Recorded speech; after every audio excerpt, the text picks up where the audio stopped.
चलिए आपको खूबसूरत तस्वीरें दिखाते हैं। आमीन।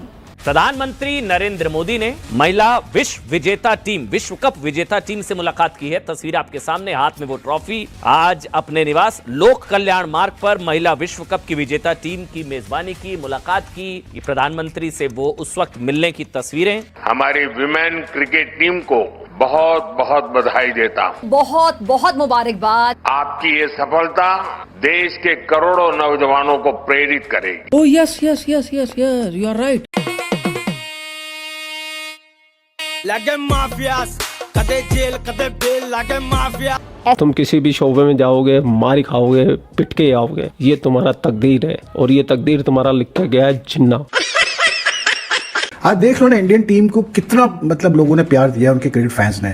उनका एयरपोर्ट पे इतना जबरदस्त इस्तकबाल हुआ है दिल्ली में। फिर आज प्राइम मिनिस्टर नरेंद्र मोदी से वो मिले जाके। मुझे लगता है कि जब तक हमारी अपनी लीग नहीं होगी ना, क्योंकि मुझे ऐसा लगता है अभी सीन ये है कि अगर हम उनको कहें 100 या WBBL में कि आप हमसे पैसे लेके हमारे प्लेयर्स को बुला ले, वो बुला ही नहीं रहे। हाँ, आई डोंट नो व्हाई कि वो बुलाना ही नहीं चाह रहे। तो परफॉर्मेंसेस नहीं है राम, हमें we need to be very genuine about it. तो बेहतर ये है ना कि अगर हम अपनी लीग खुद करवाएं। ठीक, मुझे लगता है कि जब तक हमारी अपनी लीग नहीं होगी, हमारे 2 डे 3 डे ये वाले मैचेस नहीं होंगे, तो मुझे लगता है हमारी क्रिकेट थोड़ा सा मजे की बात ये है कि रमीश राजा साहब ने जो है वो वुमेन क्रिकेट लीग का जो है वो जिक्र किया था। तब तक ऐसे नहीं होते।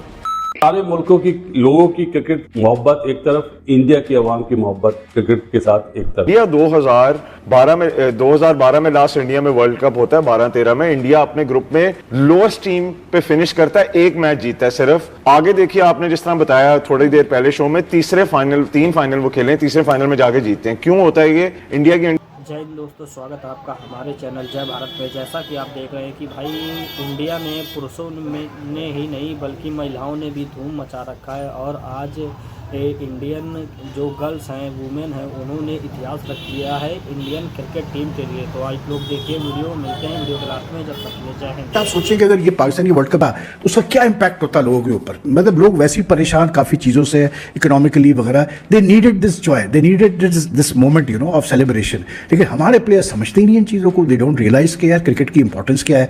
मातू पर फैसला सुनाते हुए हारिस रऊफ को कोड ऑफ कॉन्डक्ट की खिलाफ वर्जी का मुर्तकब करार दे दिया है। आईसीसी की फिर भारत नवाजी, फैसलों पर सवालात उठ गए हैं। एशिया कप में कोड ऑफ कंडक्ट की खिलाफ वर्जी, आईसीसी ने सजाओं का ऐलान किया है। आईसीसी भारतीय खिलाड़ियों पर मेहरबान, पाकिस्तानी खिलाड़ियों को सख्त सजाएं। Fast bowler Haris Rauf 2 one day matches के लिए मुअत्तल कर दिया गया। तुसी आईसीसी से अपना नाम चेंज करके तुम बाकी इंडियन क्रिकेट काउंसिल क्यों नहीं रख लेते? तो पाकिस्तानियों, तुम्हारे नसीब में सिर्फ हार ही है, मात ही है और शिकस्त ही है। दूर दूर तक जो है वो इंडिया में WPL की कोई बात नहीं हो रही थी, मगर उनका जिक्र करना जो है मुझे लगता है कि उसने जैशा को पुश किया। एंड कहीं ना कहीं उससे बहुत ज्यादा इम्पैक्ट पड़ा with the earnings that they have started earning, फिर with the exposure that they have got within their premises. अपने घर में रह के वो एक्सपोजर करना। आपने सबसे पहले घबराना नहीं है।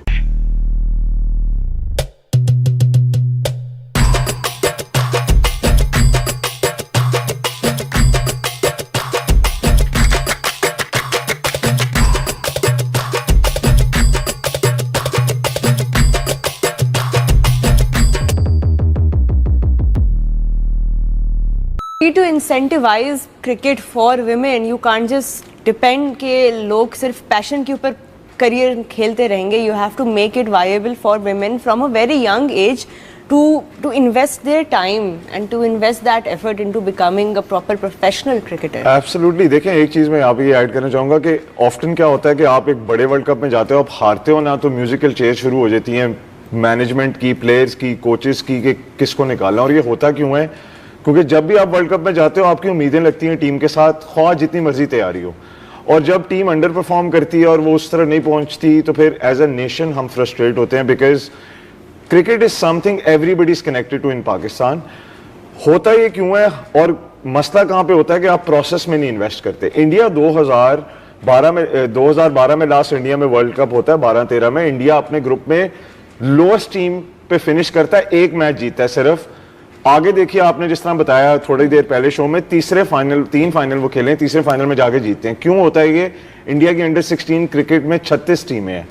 इंडिया 2023 में अपनी विमेंस को सेम मैच फी देता है जो मेंस को देता है। 2023 में इंडिया की प्रीमियर लीग शुरू होती है, विमेंस प्रीमियर लीग, जो अल जजीरा के मुताबिक दुनिया की सेकंड बिगेस्ट लीग है, most paid league for any sports women in the world. So there is a reason. जब आप इंसेंटिवाइज इस चीज को करते हो, आप डोमेस्टिक क्रिकेट को इंसेंटिवाइज करते हो, इसका ये मतलब नहीं है कि आप कहते हो कि जी बस प्लेयरों को पैसे पकड़ा दो। इसका ये मतलब होता है कि प्लेयरों में वो कंपटीशन डालो कि I want to be good enough to be ranked the best players in the country and I want to compete for our country. इससे मैं थोड़ी सी बात लिंक करूंगा हमारे डोमेस्टिक कल्चर से और स्ट्रक्चर से। मेंस की अगर हम पहले बात कर लें, विमेंस क्रिकेट को तो हमने एक स्ट्रक्चर बनाना है ना, इसको तो पहले हमने ठीक करना है। लास्ट ईयर आपके कैटेगरी ए की तनख्वाह थी 5.5 लाख रुपया। इस साल आपके कैटेगरी ए की तनख्वाह है 3 लाख रुपया, नीचे आ गई है, पता नहीं क्यों। सेकेंडली, लास्ट ईयर आप मैच फीस, कायदे आजम ट्रॉफी जो आप कहते हैं आपका प्रीमियम टूर्नामेंट है, 2 लाख रुपया पर मैच दे रहे थे, which was good, decent compare to other big cricket boards. इस साल आप 30,000 रुपया दे रहे हैं। It is such a big jump down. फिर हम कहते हैं कि ये सारे प्लेयर्स क्यों नहीं खेलते कायदे आजम ट्रॉफी, कि आपको अपने दिल बड़े करने पड़ेंगे और प्लेयर्स आपके एसेट्स हैं, आप उधर पैसे इन्वेस्ट कीजिए ताकि उनमें ये कंपटीशन आए कि हमने कैटेगरी ए का प्लेयर बनना है और मैंने मेहनत करनी है। मतलब टॉप की 5-7 पोजीशनें तो वैसे ही इंडियंस के पास हैं, ऊपर से जो फैसले दे रहे हो उससे भी साफ पता लग रहा है कि भाई ये इंटरनेशनल क्रिकेट काउंसिल से निकल करना इंडियन क्रिकेट काउंसिल टाइप की कोई चीज़ बन गई है। मतलब यार हारिस रऊफ के ऊपर 2 मैच का बैन लगा दिया, 30% मैच फी का फाइन। जय शाह जब से आईसीसी में बैठा हुआ है उसने आके घटियापन किया है। जाहिर पर नीच लोग हैं, नीच लोग हैं ये, इनसे बड़े। मैं आपको सही बता रहा हूं, ये इतने झूठे, इतने मैले, इनसे बड़े मैले, शक्लें चेक करो, गंदे, कसम से इनके पास से इतनी बदबुएं आती होंगी ना, मैं आपको सही बात बता रहा हूं, इतने गंदे घटिया लोग हैं। अब ये क्या हुआ है? ये प्लेंटियों पे प्लेंटियां पड़ रही हैं। पाकिस्तान के खिलाड़ी को तो बैन ही कर दिया गया हारिस रऊफ को। भाई ये फाइनल से पहले भी बैन लगा सकते थे, शायद फाइनल से पहले बैन लगाया होता तो एशिया कप हम ही जीत जाते। अब आप 20 मैचों का लगाओ बैन या फिर लाइफ टाइम का बैन लगाओ, अब हमें फर्क ही नहीं पड़ता है। या पाकिस्तानी बड़े गुस्से में नजर आ रहे हैं कि जी आईसीसी ने बड़ा गलत किया है, जय शाह आईसीसी में था तो ऑब्वियसली बात है ये होना ही होना था, पावर ऑफ जय शाह, फलाना ढिमकाना, हम इसको मानते ही नहीं है, ये करेंगे, हम इसके ऊपर मजीद जो एलिगेशंस लगाएंगे। मैं बताऊं ना, बीसीसीआई हर मामले में कानून के मुताबिक चीजों को चलता है और खिलाड़ी बदले ने, एक खिलाड़ी ने 2 गलतियां नहीं की हैं, समझ रहे ना हम। आईसीसी का जो वो रूल होता है वो सेम ऑफेंस 2 बार नहीं हुआ, एक बार आपको 2 डिमेरिट पॉइंट मिल गए, आपने दोबारा किया, फिर 2 मिले, आप पे बैन हो गया, जो हारिस रऊफ के साथ कर दिया। चलो वो समझ में आता है, 2 डिमेरिट्स पॉइंट ठोके वो भी समझ में आता है। चलो 2 पहले थे, 2 अभी हो गए, 4 डिमेरिट पॉइंट्स हारिस रऊफ के टोटल हो गए। और वही यार हारिस रऊफ जो यूं इशारे करता रहा है एशिया कप के फाइनल में भी, वो 21 वाले मैच में भी, क्योंकि गर्मी तो उन्हीं दोनों मैचों में ज्यादा बड़ी थी ना, तो हारिस रऊफ ने जो किया वो सारी दुनिया ने देखा। अब हारिस रऊफ को उसकी सजा ये मिली है कि 2 मैच का बैन। ये आईसीसी के elite panel of match referees उन्होंने हियरिंग की है, तो उन्होंने ये इसमें से कट्टा कट्टी निकाला है। अच्छा, मैं हैरान इस बात पे हूँ कि ये चीज़ तो आप पहले ही कर लेते, ये इतने टाइम बाद आकर करने की क्या जरूरत थी। और हारिस रऊफ के ऊपर जो आपने बैन लगाया ना 2 मैचेस का, वो नहीं समझ में आता, बाकी चीजें चले फिर भी समझ में आती। सजाओं में सिर्फ और सिर्फ टोके के नीचे हारिस रऊफ आया है और ऐसा मिदला हारिस रऊफ को आईसीसी ने पकड़ के कि एक तो हारिस रऊफ के ऊपर बैन लगाया, दूसरा हारिस रऊफ को 4 डिमेरिट पॉइंट मिल गए। मतलब हारिस रऊफ का कैरियर आप ऐसा बोलो कि तकरीबन एंड पे है, मतलब खतरे में क्या मैं बोलूं कि हारिस रऊफ का कैरियर इस टाइम आप ऐसा बोल सकते हो कि तकरीबन किनारे पे जा चुका हुआ है। ये सारा फसाद किसने किया? ये सारा फसाद बीसीसीआई, जो कि जाहिर सी बात है इंडियन गवर्नमेंट ने सब कुछ किया। वो अर्शदीप सिंह जो इससे भी ज्यादा नाजेबा इशारे कर रहे थे, उनके ऊपर कोई जुर्माना नहीं है, कोई बैन नहीं लगाया गया। वो सूर्य कुमार यादव, इंडिया के कैप्टन, जिन्होंने सियासत को इस खेल में घसीटा, जिन्होंने प्रेजेंटेशन और प्रेस कॉन्फ्रेंस में अंदर आकर सियासी बातें की, उसके ऊपर कोई बैन नहीं। उनको सिर्फ 2 डीमेरिट्स पॉइंट्स और 30% मैच फीस का जुर्माना, बस, नो बैन। लो भाई, आईसीसी ने हारिस रऊफ की फील्डिंग सेट कर दी है। आईसीसी ने हारिस रऊफ की टेपें उतार दी हैं। यकीन करो, वो जो टेपिया बोला जाता है ना इसको, उसकी सारी की सारी टेपें आईसीसी ने पकड़ के आज उतार दी हैं, क्योंकि आईसीसी ने हारिस रऊफ को बैन लगा दिया।